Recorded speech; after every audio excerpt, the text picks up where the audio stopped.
Thermal properties of matter, फटाफट आइए समझते हैं thermal properties of matter. Thermal properties of matter important है भाई मेरे, thermal properties of matter important है। क्या इंपॉर्टेंट है इसमें? तो सबसे पहले इसमें हम पढ़ते हैं measurement of temperature. Temperature is nothing but measurement of hotness और कोल्डनेस। क्या है? हॉटनेस एंड कोल्डनेस को मेजर करता है। What is heat? Heat is the form of energy which is always in a transition state. Heat is a form of energy which is always in a transition state. ये हमेशा transition state में होता है, ये एक body से दूसरे body में फ्लो करता है।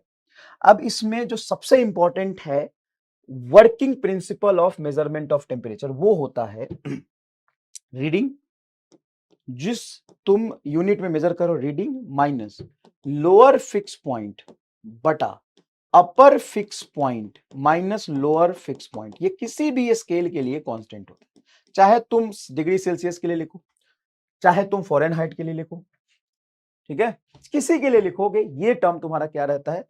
एकदम सेम रहता है। ये टर्म तुम्हारा सेम रहता है, ये टर्म तुम्हारा क्या रहता है? सेम रहता है। अब देखो C माइनस जीरो बटा 100 माइनस जीरो, डिग्री सेल्सियस के लिए लोअर फिक्स पॉइंट जीरो है तो होगा C माइनस जीरो बटा 100 माइनस जीरो। फॉरेनहाइट के लिए होता है F माइनस 32 बटा 212 माइनस 32। केल्विन के लिए होता है K माइनस 273 बटा 373 माइनस 273। और किसी भी अगर आर्टिफिशियल आर्टिफिशियल तुम स्केल बनाते हो उसकी रीडिंग हम लिखते हैं P यूनिट है MR, PMR minus lower fix point मान लो है 10, लोअर फिक्स पॉइंट है 10 MR, अपर फिक्स पॉइंट है 60 MR, तो 60 MR माइनस 10 MR ये रिलेशन है। अगर मैं इन दोनों को बराबर करूंगा तो C बटा 100 बराबर F माइनस 32 बटा 180 आएगा। C बटा 100 F माइनस 32 बटा 180, ये 180 और 100 कटेगा 5 और 9 आ गया। तो अगर आप 5 को उधर ले जाओगे तो C बराबर होगा 5F/9 माइनस ये 5 इधर मल्टीप्लाई है तो 160, 32 गुना 5 160/9। अगर आप C और F का ग्राफ बनाओगे, C और F का ग्राफ बनाओगे, अब ध्यान से देखो C और F के ग्राफ का स्लोप क्या होगा सर? 5/9। इंटरसेप्ट क्या होगा? -x/60। और FC बनाओगे तो इसको उल्टा लिख लेना, C बराबर इसको और इसको हम रिलेट करेंगे तो C बटा 100 K माइनस 273 बटा 100 से 100 कट जाएगा, C बराबर K माइनस 273 या K बराबर C प्लस 273। अगर आपको वैल्यू डिग्री सेल्सियस में पता है, केल्विन में चाहिए तो 273 ऐड करते हैं क्या? हाँ सर बहुत आसान है। इसमें एक चीज और, डेल्टा के बराबर डेल्टा C होता है, इसका डिफरेंस 0। मतलब जितना टेम्परेचर डिग्री सेल्सियस में चेंज करोगे उतना ही केल्विन में चेंज होगा। अगर डिग्री सेल्सियस में 10 डिग्री सेल्सियस टेम्परेचर चेंज हुआ तो केल्विन में भी 10 केल्विन होता है। ये तुम्हारा रिलेशन है, ये तुम्हारा रिलेशन है। फॉरेनहाइट और केल्विन होगा F माइनस 32/9 K माइनस 273/5। ये बहुत ईजी है, ये बहुत ईजी है। अब यहाँ पे मैंने एक सवाल बनाया है, इसमें से आपको बताना है कि कौन सा ग्राफ सही होगा।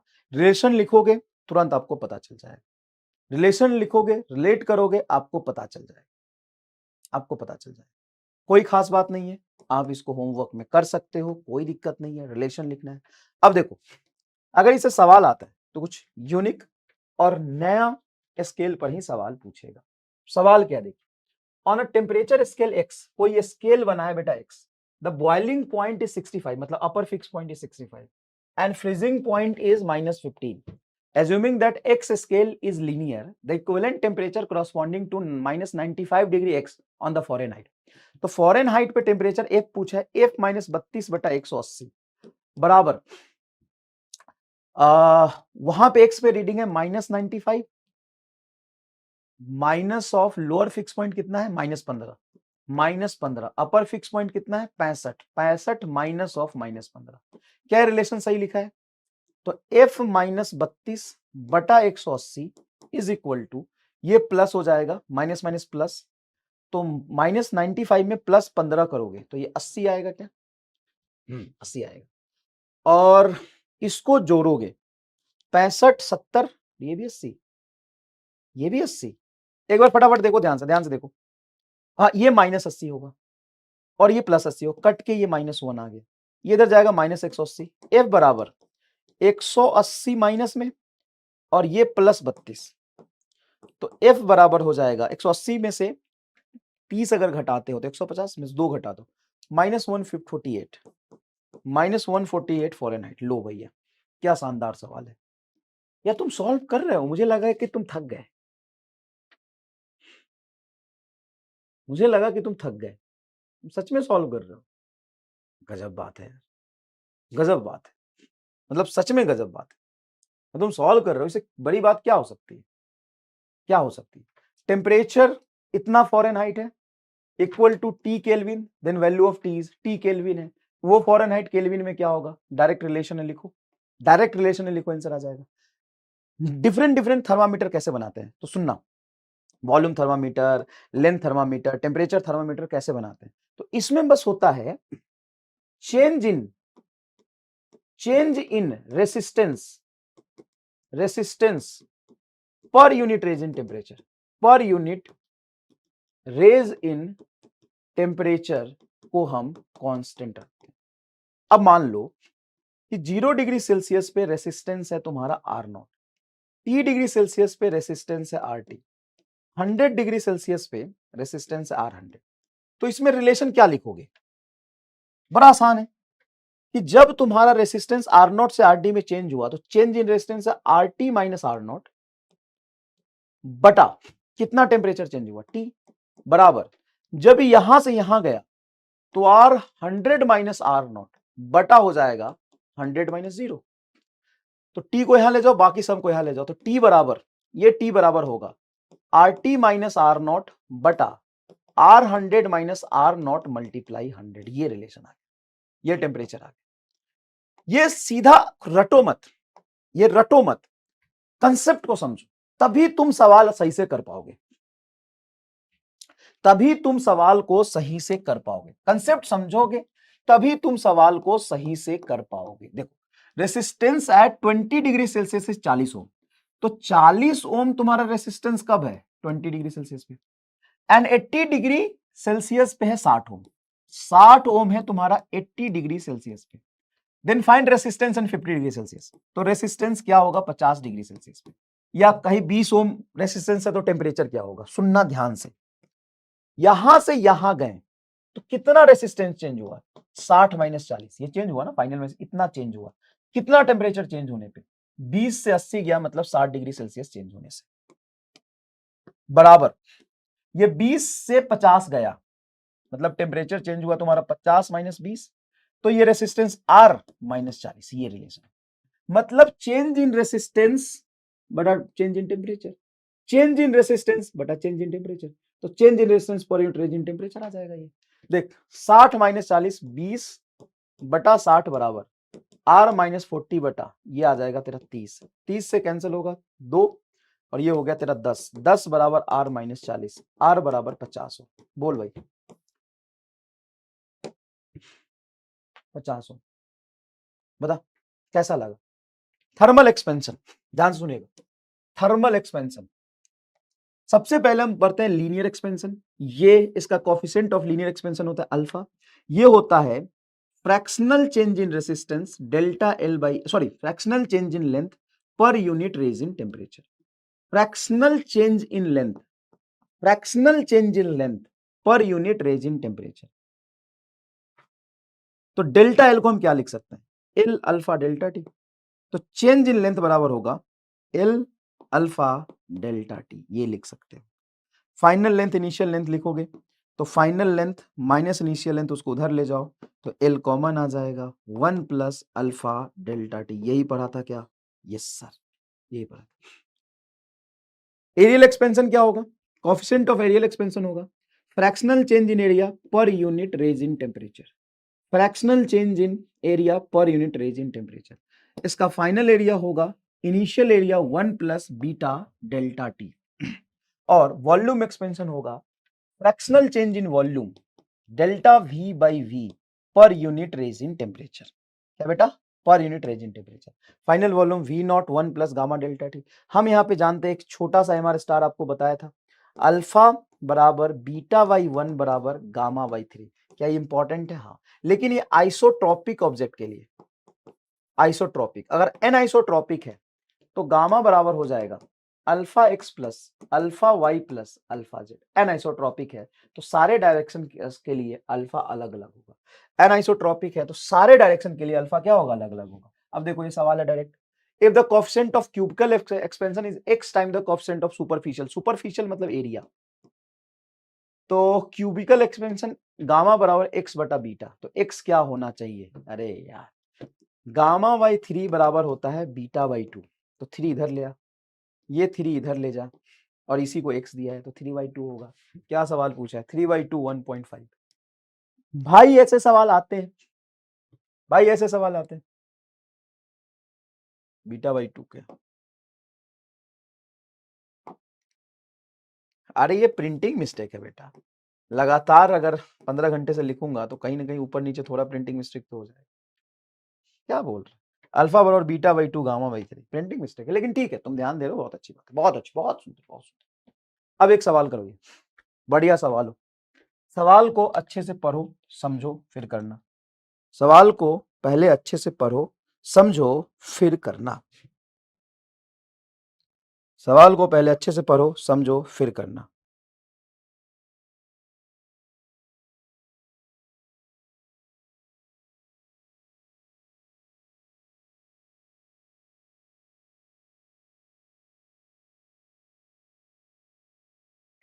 पहले सवाल को पढ़ो, एक बार सवाल समझो,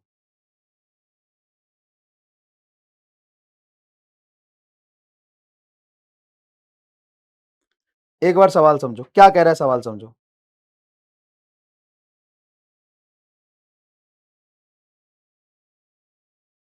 एक बार सवाल समझो भाई साहब,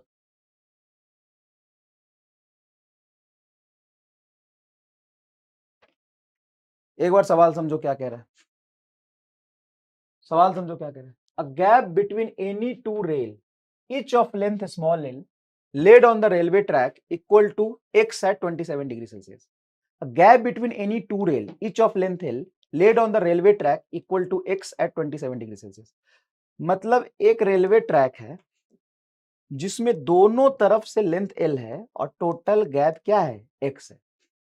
When temperature is rise to the 40 degree Celsius, then gap close up.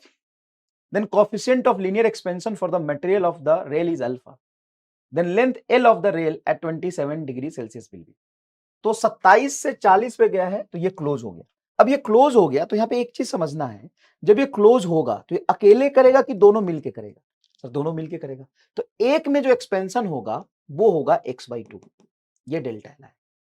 और हम जानते हैं अल्फा बराबर होता है delta L by L delta T, तो एल बराबर हो जाएगा delta L by alpha delta T, और डेल्टा एल हमारा दिया x/2, तो ये हो गया तुम्हारा डेल्टा एल, देखो यहाँ पे डेल्टा एल क्या है x/2, तो x/2 अल्फा और डेल्टा टी 40 27 13, तो होगा जा x/26 alpha, x/26 alpha. A is your correct answer. किसी का नहीं आ रहा है, बी आ रहा है, ना ना भाई, यहाँ पे एक का एक्सपेंशन, यही तो सवाल है कि एक का एक्सपेंशन तो x/2 होगा ना, दोनों का मिला के एक्सपेंशन हुआ इतना, तो एक का तो x/2 ही होगा। ए क्यों आ रहा है, ए आएगा ना, आधा एक्सपेंशन हुआ है,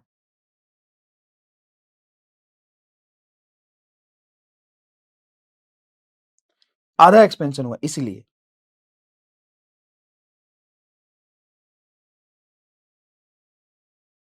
आधा एक्सपेंशन हुआ इसीलिए, आधा एक्सपेंशन हुआ है बेटा इसीलिए,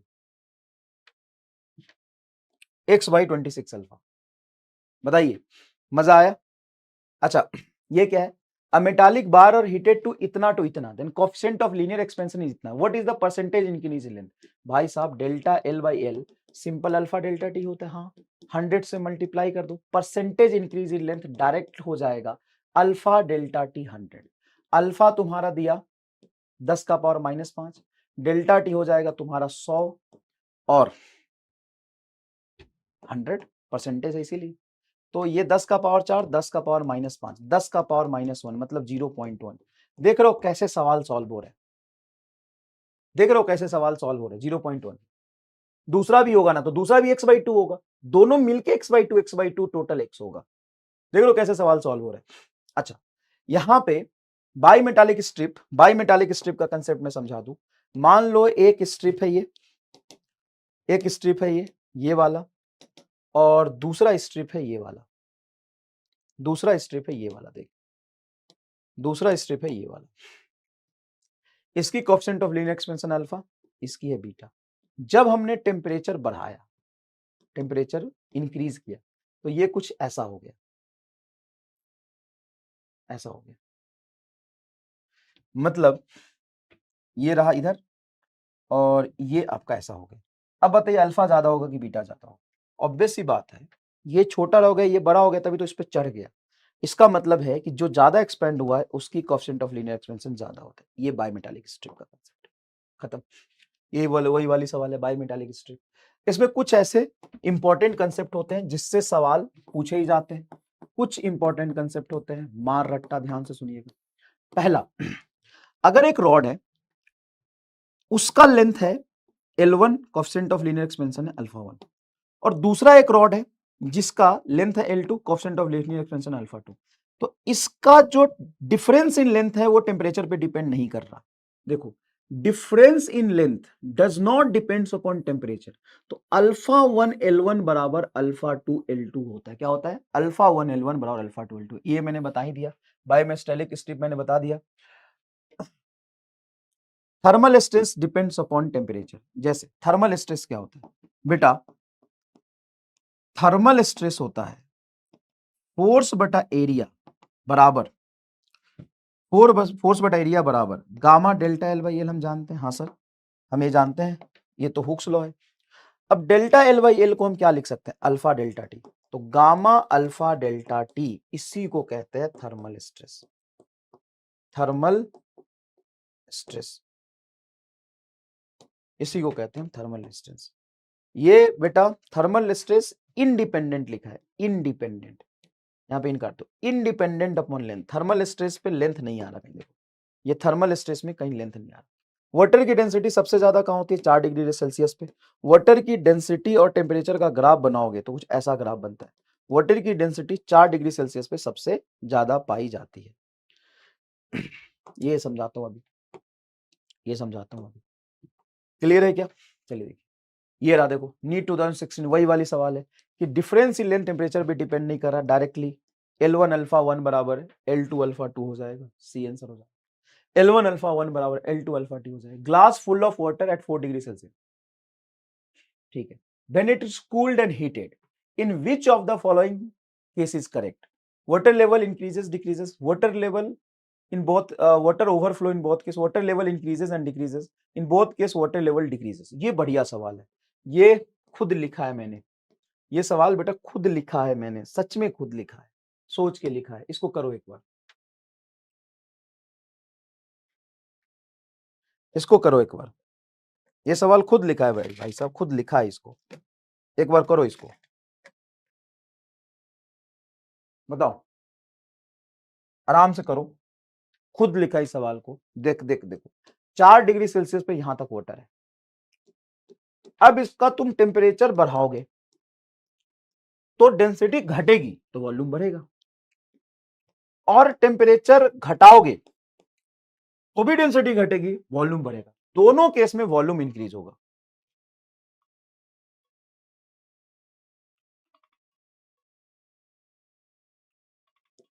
ये होगा क्या आंसर? देखो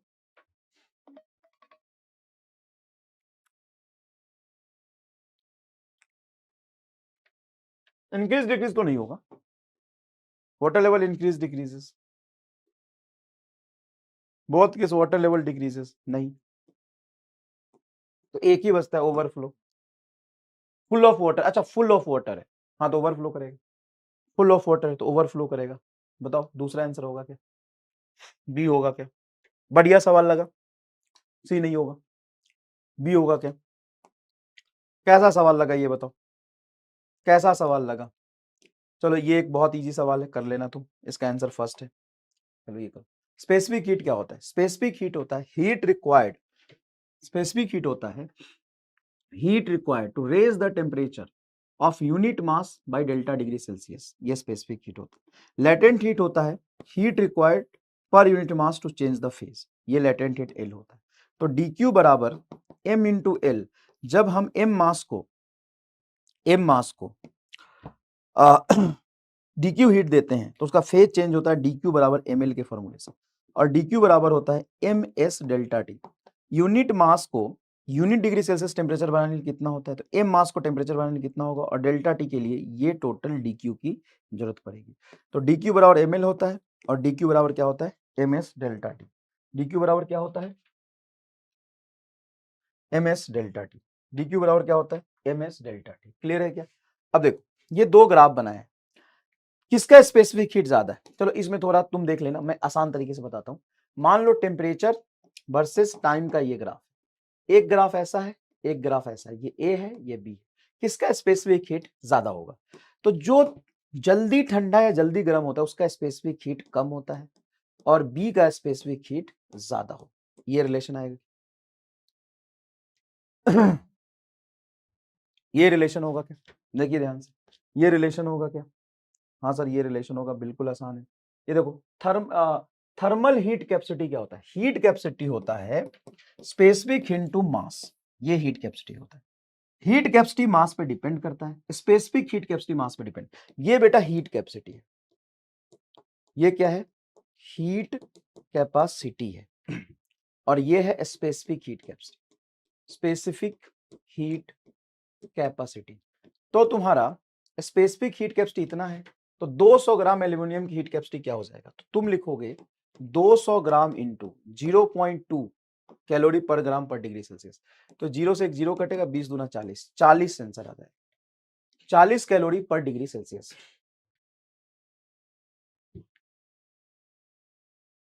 अबे गधा नहीं क्या, वो रॉड दोनों साइड से होगा ना XY2, उधर फिक्स है, गैप जहां होगा वही एक्सपेंड करेगा, गैप जहां होगा वही एक्सपेंड करेगा, दोनों साइड से होगा एक्सपेंड। चलो अरे गैप जहां होगा वही एक्सपेंड करेगा ना, गैप दोनों साइड है ये लिखा है, गैप दोनों साइड है ये लिखा है। मान लो कोई एक लिक्विड है, लिक्विड है, ठीक है सर लिक्विड है, ये लिक्विड, ये लिक्विड सॉरी मान लो आइस है, और आइस है माइनस किसी 50 डिग्री सेल्सियस पे, माइनस 50 डिग्री सेल्सियस पे। जब आप इसको हीट दोगे तो पहले आइस हीट लेके अपना टेम्परेचर बढ़ाएगा, उसको 0 डिग्री सेल्सियस पे लेके जाएगा, और 0 डिग्री सेल्सियस पे थोड़ी देर तक हीट देते रहोगे तो अपना फेज चेंज करेगा, थोड़ी देर तक हीट देते रहोगे अपना फेज चेंज करेगा, टेम्परेचर नहीं बढ़ाएगा। जब ये पूरी तरीके से फेज चेंज करके वाटर बन जाएगा 0 डिग्री सेल्सियस पे, फिर हीट दोगे तो अपना टेम्परेचर बढ़ाएगा। फिर जब 100 डिग्री सेल्सियस पे ये आ जाएगा, 100 डिग्री सेल्सियस पे आ जाएगा, फिर हीट दोगे तो ये 100 डिग्री सेल्सियस पे अपना फेज चेंज करेगा, फिर हीट दोगे तो 100 डिग्री सेल्सियस पे ये स्टीम जो होगा वो अपना टेम्परेचर बढ़ाएगा। तो ये इसका ग्राफ होता है टेम्परेचर वर्सेस टाइम का, ये इसका ग्राफ होता है टेम्परेचर वर्सेस टाइम का। एक बढ़िया सवाल लिखा है, एक बढ़िया सवाल लिखा है, इसको करो, और अगर तुमने कर लिया तो हम आगे स्किप कर जाएंगे। देखो heat required to change 1 kg ice -20 degree Celsius into steam, मतलब 1 kg आइस को -20 डिग्री सेल्सियस स्टीम में बदलना है, तो उसमें पहला part Q1 is the heat needed to warm an ice -20 से 0 डिग्री सेल्सियस। तो Q1 हीट कितना हो जाएगा, 1 kg मतलब 1000, स्पेसिफिक हीट आइस का होता है हाफ, और टेम्परेचर चेंज हुआ है 20, तो 0 से कट करोगे 10 आएगा, तो 1 2 3 1000, तो ये 10,000 हो जाएगा, 10,000 कैलोरी होगा। And Q2 is a heat needed to melt the ice. अब 1000 ग्राम जो आइस है उसको मेल्ट कर रहे हैं, तो L से मल्टीप्लाई करेंगे 80, तो ये हो जाएगा तेरा 80,000, मतलब Q2 बड़ा है। उसके बाद है Q3 is the heat needed to warm the water from 0 to 100, मतलब Q3 हीट वही 1000 तो वाटर बन गया है, उसका 100 डिग्री सेल्सियस पर लेके जाना है, तो 100 से मल्टीप्लाई करो, ms delta T, ms delta T, तो मास 1000, स्पेसिफिक हीट वाटर का 1 इंटू 1000, तो ये हो जाएगा आपका 3 और 3 सॉरी 100, 5 1 2 3 4 5 इकाई दाई सैकड़ा हजार 10,000 लाख, इतना कैलोरी। तो ऑब्वियस सी बात है जैसे हम ऊपर जा रहे हैं तो उस क्रॉसपॉन्डिंग हमें हीट ज्यादा नीड पड़ रही है, तो हम लिख सकते हैं Q3 is greater than Q2 and Q2 is greater than Q1। Obvious बात है Q4 और ज्यादा ही होगा, तो ये आंसर आएगा क्या, सोचो ये आंसर आएगा क्या, आराम से देखिए, ये आंसर आएगा क्या? यस सर, ये आंसर आएगा, बिल्कुल सही है। प्रिंसिपल ऑफ कैलोरीमेट्री में याद रखिएगा, दो लिक्विड को अगर हमने मिक्स किया है, दो लिक्विड को हमने मिक्स किया है, इसका मास मान लीजिए m1, specific heat S1, temperature T1 है, इसका मास m2 है, स्पेसिफिक हीट S2 है, टेम्परेचर T2 है। जब मिक्स करेंगे तो टेम्परेचर ऑफ द मिक्सचर होता है m1 S1 T1 m2 S2 T2 divided by m1 S1 m2 S2, तभी तो टेम्परेचर बनेगा। अगर यहां पे same type of liquid mix कर दिया, same type of liquid mix कर दिया, अगर same type of liquid mix कर दिया तो S1 S2 specific heat same होगा, तो यहाँ पे S1 S2 सेम होगा, ये कॉमन निकल के यहां से भी कॉमन निकल के कट जाएगा। तो टेम्परेचर ऑफ मिक्सचर क्या आ रहा है सर? टेम्परेचर ऑफ मिक्सचर आ रहा है m1 T1 plus m2 T2 divided by m1 plus m2। अच्छा, मान लो मास भी हमने सेम रख दिया, तो mm2m और mm कॉमन निकल के कटेगा, तो टेम्परेचर ऑफ मिक्सचर क्या आएगा? ये आएगा तुम्हारा T1 प्लस T2 बाई 2। ये इंपॉर्टेंट है क्या? इंपॉर्टेंट है क्या? Yes. Mixture of ice and water, mixture of ice और वाटर में मान लो एग्जांपल, लेट m ग्राम, स्मॉल m लिखा है, m gram ice eight 0 degree Celsius is mixed with W gram water at T degree Celsius is mixed. जब भी in water and ice को mix करेंगे, जब भी आप वाटर एंड आइस को मिक्स करेंगे, m gram ice eight 0 degree Celsius is mix with W gram water at T degree Celsius. जब भी आप वाटर और आइस को मिक्स करेंगे तो सबसे पहले दोनों को सेम फेज में लाएंगे। अब मान लीजिए m ग्राम आइस को 0 डिग्री सेल्सियस पर ही वाटर बनाओगे तो कितने हीट की जरूरत पड़ेगी सर? ml। तो ml हीट की रिक्वायरमेंट है, और मान लो कि W gram water T degree Celsius पे है, अगर T से 0 पे लाओगे तो कितना हीट देगा? WT। तो आइस को पूरा मेल्ट होने के लिए ml हीट चाहिए, और WT हीट वाटर देके 0 पे आ जाएगा, मतलब दोनों 0 पे आ गए। हाँ, तो टेम्परेचर ऑफ मिक्सचर अगर ml बराबर W2 है तो 0 हो जाएगा। उस केस में मास ऑफ आइस होगा आपका 0, क्योंकि पूरा मेल्ट हो गया, और मास ऑफ वाटर होगा small m plus capital M। क्या ये समझ में आया आपको? ये समझ में आया आपको? देखो क्या करते हैं, जब आइस और वाटर को मिक्स करें तो जरूरी नहीं कि आइस 0 पर हो, वो तुम दोनों को ना सेम फेज पर लाओ, पहले सेम फेज पर लो। अब जैसे मान लो आइस मेल्ट होने के लिए ml हीट चाहिए, लेकिन वाटर 0 तक आके जो हीट दे रहा है वो कम दे रहा है और ml ज्यादा है, तो पूरी आइस मेल्ट नहीं होगा, कुछ आइस बचेगा, तो टेम्परेचर ऑफ मिक्सचर, कुछ आइस बच गया तो टेम्परेचर 0 ही होगा, क्योंकि आइस अगर है तो टेम्परेचर उसका 0 से ऊपर जा नहीं सकता। कितना मिक्स हुआ होगा?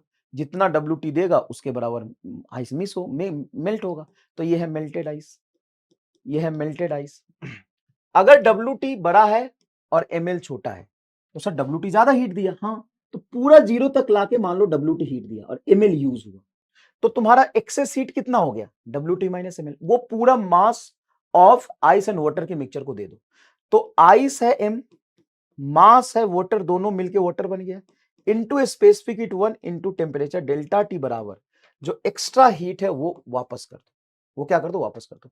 तो ये फाइनल टेम्परेचर T इनिशियल 0, तो T बराबर हो जाएगा WT minus ml divided by small m plus capital W। Specific heat water का होता है 1। क्लियर है क्या? क्लियर है क्या ये बात? अब देखो यहां पर सवाल, अब देखो यहां पर सवाल क्या लिखा है? 300 gram of water at 25 degree Celsius added with 100 gram ice 0 degree Celsius, then final temperature. कुछ नहीं करो, 100 ग्राम 0 डिग्री सेल्सियस पे आइस है, इसको मेल्ट होने के लिए ml हीट चाहिए। m है तुम्हारा 100 इंटू 80, बताओ क्या होगा? 8 पर 3 पर 0, 8000 कैलोरी, और 300 ग्राम वाटर है तो WT हीट देगा। WT हीट कितना होगा सर? 300 इंटू 25, 25 तिहाई 75, 7500। ये कम दे रहा है और चाहिए ज्यादा, सारा आइस मेल्ट नहीं होगा, तो temperature of mixture 0 degree Celsius होगा। चौथा आंसर बताओ, बताओ, बताओ। क्या आपको ये फील आई? क्या आपको ये फील आई? क्या आपको ये फील आया? उसी तरीके से सवाल करेंगे। 2 kg copper block is heated to इतना degree Celsius and then It is passed on a large block of ice at 0 degree Celsius. The specific heat of capacity of the copper is इतना, latent heat of fusion of the water is इतना, then amount of ice that will melt. देखो ml बराबर ms delta T, ठीक है, ठीक है। तो ml देखो कितना मास मेल्ट हुआ m, और l की वैल्यू दिया हुआ है तुम्हारा 3.5 into 10 to the power 3.5 into 10 to the power 5 बराबर mass of copper 2 into specific heat कितना है इसका, specific heat capacity of the copper is 400 joule per KG degree per kelvin, multiply delta T हो जाएगा 500 से 0 माइनस 500 इंटू 0। यहां से तुम एम डैश निकाल लो, बड़ा आसान है, एम डैश यहां से निकाल लो, बहुत इजी है सवाल। 10 gram ice eight 0 degree Celsius mix with 10 gram water at 40 degree Celsius. अब यहां पे मैं तुम्हें करके दिखाता हूं, 10 ग्राम आइस 0 डिग्री सेल्सियस पे, तो आइस को कितनी हीट चाहिए बता, ये चाहिए आइस को मेल्ट होने के लिए ml, m है तेरा 10 और l है 80, तो ये हो जाएगा 800 calorie.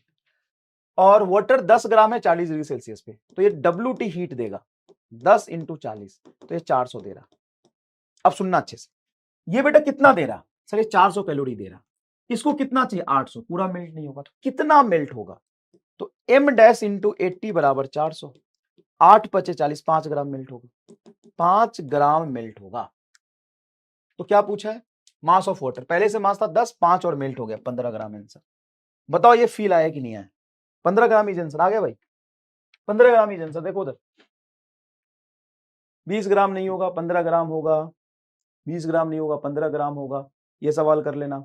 A bullet of mass 5 kg travelling with speed, जो इसका लॉस इन काइनेटिक एनर्जी है, rise in temperature ms delta T के बराबर रख दो, अच्छे से पढ़ के loss in kinetic energy ms delta T के बराबर रख दो। अच्छा सवाल है, इसी तरीके से इस तरह के सवाल को हम करते हैं। चलिए, कंडक्शन, हीट ट्रांसफर के 3 मेथड होते हैं। हीट ट्रांसफर के मोटा मोटा कितना मेथड होता है, 3 मेथड होता है हीट ट्रांसफर का। पहला होता है बेटा कंडक्शन, पहला होता है कंडक्शन, हीट ट्रांसफर के 3 मेथड होता है, कंडक्शन, दूसरा होता है कन्वेक्शन, और तीसरा होता है रेडिएशन, तीसरा होता है रेडिएशन। सबसे फास्ट कौन होता है, सबसे फास्ट होता है radiation. Fastest mode of heat transfer is radiation, इसको मीडियम की जरूरत नहीं पड़ती है, एकदम फास्ट होता है, फास्ट होता है, ईएम वेव के थ्रू जाता है, ईएम वेव के थ्रू जाता है, नो मीडियम इज रिक्वायर्ड, इसके लिए कोई मीडियम रिक्वायर्ड नहीं होती है, कोई मीडियम इसके लिए रिक्वायर्ड नहीं होती, कोई मीडियम इसके लिए रिक्वायर्ड नहीं होती है, ठीक है। अच्छा, temperature of medium does not change, radiation से temperature of medium does not change, temperature of medium does not change, medium के टेम्परेचर में कोई चेंजेस नहीं आते, मीडियम के टेम्परेचर में कोई चेंजेस नहीं आते, ठीक है। और कन्वेक्शन किसके वजह से होता है, कन्वेक्शन जो होता है वो उसमें ग्रेविटी का बहुत इंपॉर्टेंट रोल होता है, कन्वेक्शन में ग्रेविटी का बहुत इंपॉर्टेंट रोल होता है, ठीक है। अब मेन है तुम्हारा हीट, मेन है तुम्हारा हीट कंडक्शन, मेन है तुम्हारा हीट कंडक्शन, ये बहुत इंपॉर्टेंट है, हीट कंडक्शन बहुत इंपॉर्टेंट है, ध्यान से सुनना। मान लो एक रॉड है ऐसा रखा हुआ, ये है किसी टेम्परेचर T1 पे, ये है T2 टेम्परेचर पे, ये इसका एरिया A, लेंथ L, ठीक है। ध्यान से सुनना, ध्यान से, जो यहां से हीट फ्लो करेगा, heat current, that is equal to K इसका conductivity, temperature difference T1 minus T2, area बटा लेंथ, और कोई चीज नहीं। तो heat current dH by dt बराबर हो जाएगा change in temperature, temperature difference बटा L बटा के ए, एक मिनट, L बटा L डिवाइडेड बाई A और K नीचे जाएगा, L और K, इसको कहते हैं thermal resistance, delta T by R, इसको कहते हैं हम थर्मल रेसिस्टेंस, थर्मल रेसिस्टेंस, इसको क्या कहते हैं, थर्मल रेसिस्टेंस, इसको बेटा कहते हैं हम थर्मल रेसिस्टेंस। इसको थर्मल रेसिस्टेंस की जो फॉर्मूला होती है याद रखिएगा, that is equal to L बटा K, जितना रॉड का लेंथ ज्यादा होगा, जितना रॉड का लेंथ ज्यादा होगा उसकी रेसिस्टेंस उतनी ज्यादा होगी, एरिया जितना ज्यादा होगा रेसिस्टेंस कम होगी, कंडक्टिविटी जितना ज्यादा होगा रेसिस्टेंस कम होगी। ये थर्मल रेसिस्टेंस का फॉर्मूला है। ये क्या है, ये बेटा क्या है, ये थर्मल रेसिस्टेंस का फॉर्मूला है, थर्मल रेसिस्टेंस का फॉर्मूला है। अगर लेंथ डबल करेंगे तो थर्मल रेसिस्टेंस डबल हो जाएगा, लेंथ आधा करेंगे थर्मल रेसिस्टेंस आधा हो जाएगा, एरिया डबल करेंगे थर्मल रेसिस्टेंस एरिया डबल करने पर आधा हो जाएगा। तो ये बेटा तुम्हारा क्या है, फॉर्मूला है। ये हीट करंट का फॉर्मूला होता है। ये किसका फॉर्मूला होता है, हीट करंट का। यहाँ पे ए क्रॉस सेक्शन है, टेम्परेचर डिफरेंस है, कंडक्टिविटी है, एल है, और ये हीट करंट, ये हीट करंट। अब यहाँ पे एक कंसेप्ट आता है कि मान लो दो रॉड को हमने सीरीज में जोड़ लिया, मान लीजिए इसका लेंथ है L1, कंडक्टिविटी K1, यहाँ का टेम्परेचर है T1, और आपने एक दूसरा रॉड, क्रॉस सेक्शन एरिया हम सेम लेते हैं, 99.99% सवाल में अलग नहीं आएगा, इसका लेंथ L2 है, कंडक्टिविटी K2 है, टेम्परेचर T2। तो इस पॉइंट का मिड पॉइंट का टेम्परेचर क्या होगा, ये बहुत इंपॉर्टेंट है। तो सबसे पहली बात, एक चीज यहां पर ध्यान रखिएगा, एक चीज यहां ध्यान रखिएगा, सीरीज कॉम्बिनेशन में, in series combination heat current is always same. In series combination heat current यहां से यहां का और यहां से यहां का सेम आएगा।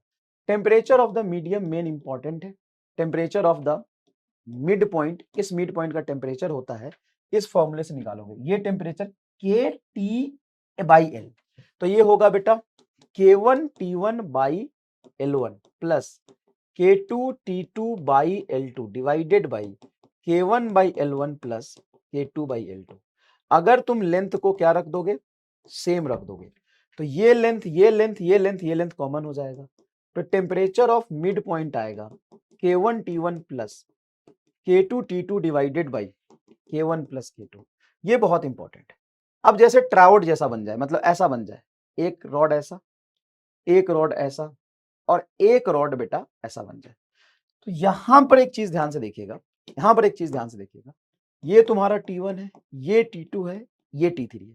तो इस पॉइंट का जो टेम्परेचर होगा, अगर कंडक्टिविटी अलग अलग लू K1 K2 K3, तो ये क्या होगा टेम्परेचर जंक्शन का, ये होगा बेटा K1 T1 plus K2 T2 plus K3 T3 divided by K1 plus K2 plus K3। क्या ये समझ में आता है?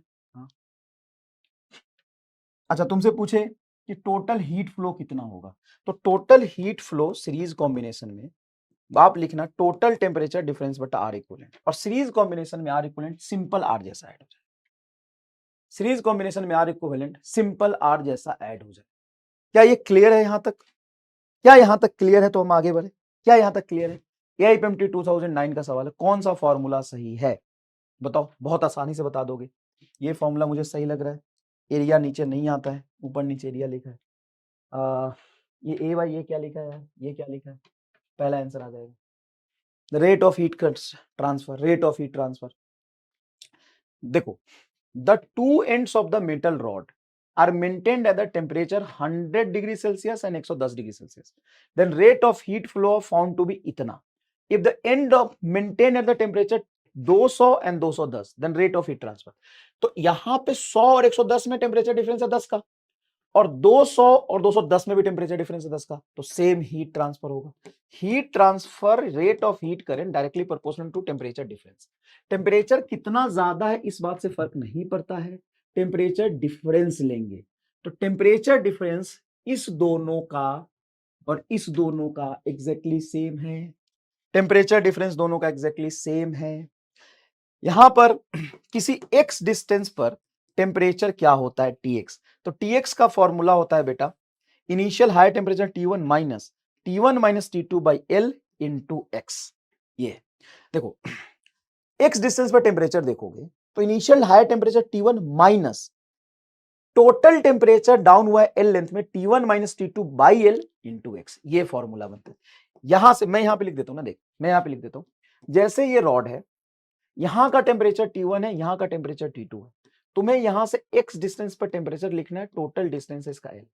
तो मैं क्या कह रहा हूं, यहां से यहां तक टेम्परेचर कितना फॉल हुआ, T1 माइनस T2 कितने लेंथ में, l लेंथ में, बराबर यहां से यहां तक टेम्परेचर कितना फॉल हुआ, T1 माइनस Tx कितने लेंथ में, x लेंथ में। क्या ये तुम समझ सकते हो, total fall in temperature per unit length, total fall in temperature per unit length. क्या ये इजी है तो कमेंट बॉक्स में आग लगा दीजिए, अगर ये इजी है तो कमेंट बॉक्स में आग लगा दीजिए, अगर ये इजी है तो कमेंट बॉक्स में आग लगा दीजिए प्लीज। अगर ये इजी है तो कमेंट बॉक्स में आग लगा दीजिए, अगर ये इजी है तो कमेंट बॉक्स में आग लगा दीजिए, अगर ये इजी है तो कमेंट बॉक्स में आग लगा दीजिए। क्या यहां से यहां तक टेम्परेचर फॉल किया, देखिए यहां से यहां तक टेम्परेचर फॉल किया है, तो लिखोगे T1 माइनस T2 बटा L, और यहां से जहां टेम्परेचर फॉल किया T1 minus Tx by x। अब हो गया, सॉल्व हो गया, इस x को पहले इधर भेज दो, तो T1 minus T2 by x, T1 minus T2 into x बराबर T1 माइनस Tx को इधर भेज दो, इसको इधर ले आओ, आंसर ये आ गया। तो ये बहुत ईजी है समझना, ले खत्म हो गया। अब यहां पे ग्राफ अगर बनाएगा, ग्राफ बनाएगा तो Tx वर्सेस x का ग्राफ कुछ इस तरह का बनता है। अब धुआंधार सवाल का गर्दा उड़ा देते हैं। ले, एक ऐसा सवाल तुमसे पूछेगा, अच्छे से देख ले। Figure shows copper rod join to a steel rod, rod makes have equal length and equal cross section area, free end of the copper is kept at 0, ये 0 पर है, एंड स्टील 100 पर है। कंडक्टिविटी कॉपर की और steel की दी हुई है। तो क्या पूछा है, जंक्शन का टेम्परेचर। बेटा यहां का टेम्परेचर होगा, यहां का टेम्परेचर होगा जंक्शन का 0 इंटू कॉपर की कंडक्टिविटी लिखने की जरूरत नहीं है, प्लस स्टील की क्या है कंडक्टिविटी 46 इंटू 100 बटा 46 प्लस 390, तो ये हो गया 46 डबल 0 बटा 390 में 46 ऐड करोगे तो 6 9 4 13 के हासिल 3 और ये हो गया 436, तो 460 बटा 436 यार है कुछ 460 बटा 436, तो 1 पॉइंट समथिंग। थोड़ा देखो इसको कैसे करें, 390 और 46 ठीक है, तो ये तुम्हारा 436 460 है, तो 10 से थोड़ा ज्यादा आएगा, 10.6 आएगा आंसर। देखो 10 से जस्ट थोड़ा सा ज्यादा होगा, मेरे हिसाब से 10.6 आएगा आंसर। देखो तो 10.6 है क्या, तो सारी बातें बता दी, ये आराम से कर लो, यही बताया तुम्हें यहाँ का टेम्परेचर क्या होगा, एरिया और सब सेम है, तो आराम से फॉर्मूला लिख के कर लोगे। ये मैंने तुम्हें बता दिया है, ये मैंने तुम्हें बता दिया है। सीरीज कॉम्बिनेशन देखो, total resistance R1 plus R2 हो जाएगा। एरिया तो हम 99% केस में सेम लेते, तो एरिया लिखने की जरूरत यहाँ पे आपकी नहीं है, एरिया नहीं लिखेंगे, तो के इक्विवेलेंट यहाँ से आएगा, के इक्विवेलेंट यहाँ से आ जाएगा आपका निकल के, के इक्विवेलेंट मैं कर देता हूँ सॉल्व। के इक्विवेलेंट जैसे मान ले एक रॉड है जिसकी लेंथ है L1, कंडक्टिविटी है K1, दूसरा रॉड है जिसकी लेंथ है L2, कंडक्टिविटी है K2, तो के इक्विवेलेंट क्या आएगा। तो जब भी तुम सीरीज कॉम्बिनेशन में जोड़ते हो ना, जब भी तुम सीरीज कॉम्बिनेशन में जोड़ते हो तो सीरीज कॉम्बिनेशन में के इक्विवेलेंट पूछा जाता है बेटा, ये आ सकता है।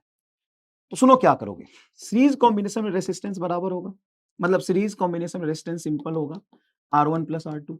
हाँ सर, इसका रेसिस्टेंस बोलो क्या होगा, इसका रेसिस्टेंस बोलो क्या होगा, इसका रेसिस्टेंस लिखोगे L1 बटा area A into K1 plus L2 बटा A बाई K2, इसका रेजिस्टेंस हो जाएगा, लेंथ तो वही रहेगा, सॉरी लेंथ हो जाएगा L1 plus L2, cross section area वही रहेगा A इंटू के इक्वलेंट। क्या मैंने ये सही लिखा है, ये रेजिस्टेंस की वैल्यू सही लिखा है, ए कैंसिल होगा, के इक्विवेलेंट को ऊपर ले जाओ, तो के इक्विवेलेंट बटा L1 plus L2 divided by, या ऐसे ले जाओ, इस के इक्विवेलेंट को इधर ले आओ, इस पूरे टर्म को इधर लाओ, तो के इक्विवेलेंट इज इक्वल टू, के इक्विवेलेंट को इधर लाओगे तो ये होगा L1 plus L2 divided by L1 by K1 plus L2 by K2, ये आएगा तुम्हारा के इक्विवेलेंट।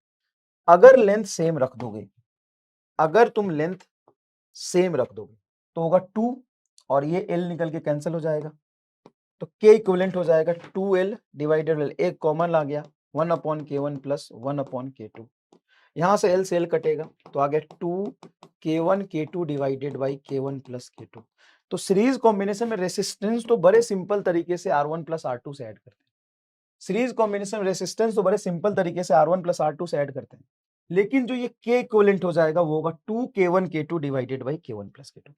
अब पैरेलल कॉम्बिनेशन की प्रूफ करने की जरूरत नहीं है, पैरेलल कॉम्बिनेशन आप डायरेक्ट लिख सकते हो K equivalent in parallel, parallel ये हो जाएगा तुम्हारा सिंपल सीरीज जैसा k1 प्लस k2 बाई 2। एक प्रूफ कर लिया ना, उसको रट ले, फिर इसको देख ले।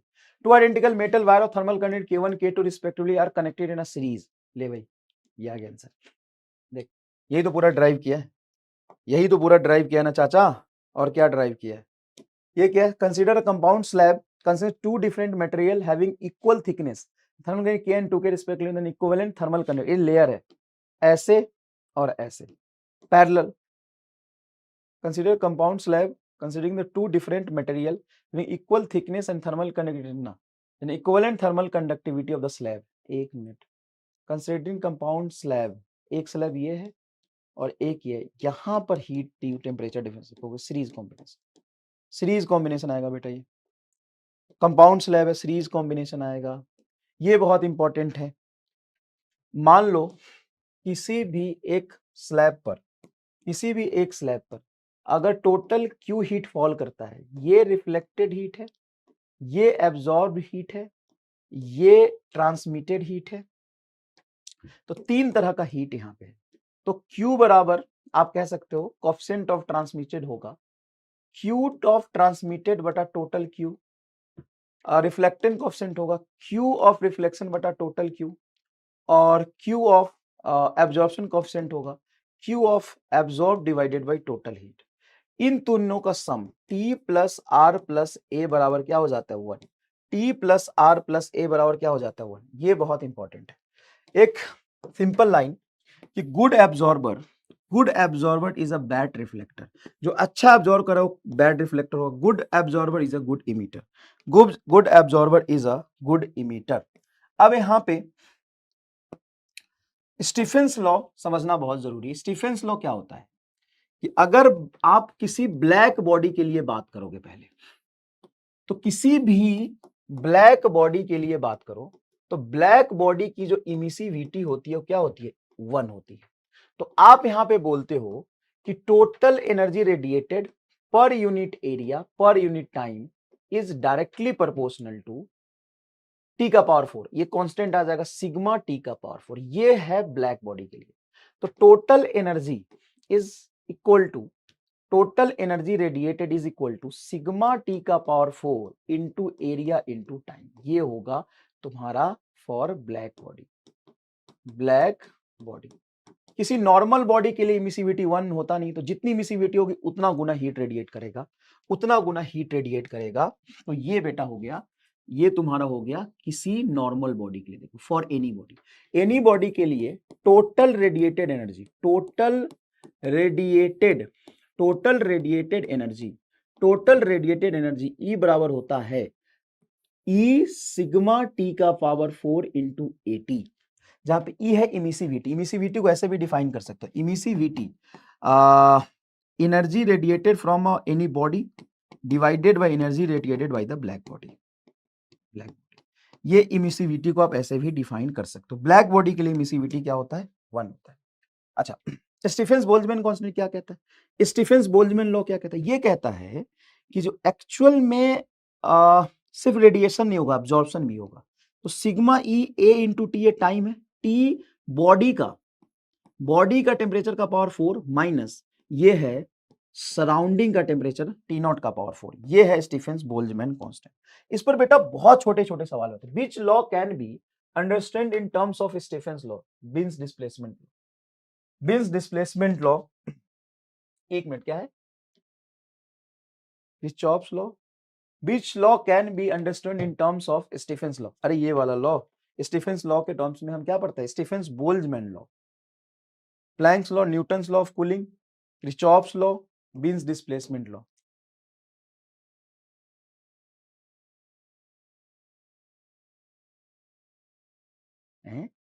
रुको इसको सोचता हूं मैं, एक मिनट रुको, इसके बारे में सोचता हूं। चलो पहले ये देखो, black body emits 0.5 joule of energy per second when temperature 27 degree Celsius, then the amount of energy emitted by when it is temperature इतना है। देखो energy is directly proportional to temperature का पावर 4 होता है। तो अभी टेम्परेचर कितना है 300 केल्विन 27 डिग्री सेल्सियस का मतलब, और अभी कितना है सर 627 प्लस 273, तो 7 3 10 0, 7 2 9 0, 1 चला जाएगा, 6 2 8 1 9, 900। तो टेम्परेचर कितना गुना बढ़ा 3 टाइम्स, टेम्परेचर कितना गुना बढ़ा 3 टाइम्स, तो ये हो जाएगा 3t का पावर 4, t का पावर 4 81 टाइम्स, 81 टाइम्स हीट ज्यादा होगा। कितना होगा 81 टाइम्स ज्यादा होगा। सही नहीं किया? 3 का पावर 4 कितना होगा 3 तिया 9 तिया 27 तिया 81, सही तो किया है बेटा, 300 से इतना, ठीक है। ब्लैक बॉडी इमिट्स इतना energy per second when it is इतना, then amount of energy emitted by it when it is इतना will be, सही तो है। तो आंसर क्या आएगा बताना जरा, 81 को 0.5 से तो 40.5, अरे पहला आंसर है। बगल में छोरा पूरे गांव ढिढोरा, 460 आ रहा है, नहीं 405 आ रहा है, बहुत इजी है। बिन्स डिस्प्लेसमेंट लॉ क्या कहता है कि कोई भी बॉडी जो एनर्जी इमिट करती है, यहाँ पे देखो एनर्जी इमिट करती है कोई भी बॉडी, वो हर वेवलेंथ का करती है, लेकिन वो मैक्सिमम एनर्जी जो इमिट करेगी वो किसी लेमडा नॉट के करस्पॉन्डिंग करेगी, और वो मैक्सिमम एनर्जी जो इमिट कर रही है वो लेमडा नॉट के करस्पॉन्डिंग मैक्सिमम एनर्जी करेगी, वो lambda is inversely proportional to temperature होता है, और बीन्स कांस्टेंट होगा B/T। ये वो लेमडा जिसके करस्पॉन्डिंग सबसे ज्यादा एनर्जी इमिट हो रही है। तो लेमडा मैक्सिमम बराबर क्या होता है B/T होता है, लेमडा मैक्सिमम बराबर क्या होता है B/T होता है। वेंजमैन फ्रेंड्स लॉ ये कहता है थर्मल कंडक्टिविटी बराबर सिग्मा अपॉन टी है, ये थर्मल कंडक्टिविटी और ये इलेक्ट्रिकल कंडक्टिविटी। तो वेंजमैन्स फ्रेंच लॉ कहता है कि जो अच्छा थर्मल कंडक्टिविटी है वही अच्छा इलेक्ट्रिकल कंडक्टिविटी भी है, जो अच्छा थर्मल कंडक्टिविटी है वही अच्छा इलेक्ट्रिकल कंडक्टिविटी भी है, ये उस फॉर्मूले पे डायरेक्टली रेशियो बेस्ड सवाल है, डायरेक्टली बेटा रेशियो बेस्ड सवाल है, ये हो जाएंगे आपके। Newton's law of cooling syllabus में मेंशन नहीं है, लेकिन अगर आ जाता है तो फॉर्मूला बस बता देता हूं कि rate of cooling directly proportional temperature difference, cup of coffee cools from 90 to 80, अगर एक कॉफी 90 से 80 तक जाता है टी टाइम, फिर 80 से व्हेन रूम टेम्परेचर इज इतना, time taken to similar cool from 80 to 60, 80 से 60 तक जाने में इसको कितना टाइम लगेगा, तो इसको टी डैश मान लेते हैं। याद रखिएगा T1 से T2 तक फॉल होने में स्मॉल टी टाइम लगा है, वेयर के बराबर आता है T1 plus T2 by 2 minus temperature of the surrounding. अगर दो पेयर दिया हुआ है तो दो पेयर में दो बार फॉर्मूला लगाओगे, ये न्यूटन्स लॉ ऑफ कूलिंग है, कैंसिल हो जाता है। क्या आपको ये याद है? बेटा ये सिलेबस में नहीं दिया हुआ है इसलिए इस पे मैं ज्यादा डिटेल में नहीं कराऊंगा, लेकिन याद रखिए सवाल बहुत सारे आए हैं। जैसे 90 से 80 तक गया स्मॉल टी टाइम में, तो 80 से 60 तक कितना होगा, तो एक बार फॉर्मूला लगाओगे 90 80, ये होगा 90 हो गया initial temperature minus 80 by time लगा स्मॉल टी बराबर के 90 प्लस 80/2 इंटू ये है एनवायरमेंट का टेम्परेचर, ये एक पेयर के लिए होगा। फिर तुम्हारा 80 से 60 गया तो लिखोगे 80 माइनस 60 बटा T dash is equal to K 80 plus 60/2 minus T nought. ये फॉर्मूला दो बार लगाएंगे आपका काम हो जाएगा। देखो 75 से 70 T1 में गया है, 70 से 65 T2 में गया है, और 65 से 60 T3 में गया है, तो rate of cooling temperature difference के डायरेक्टली प्रोपोर्शनल होता है।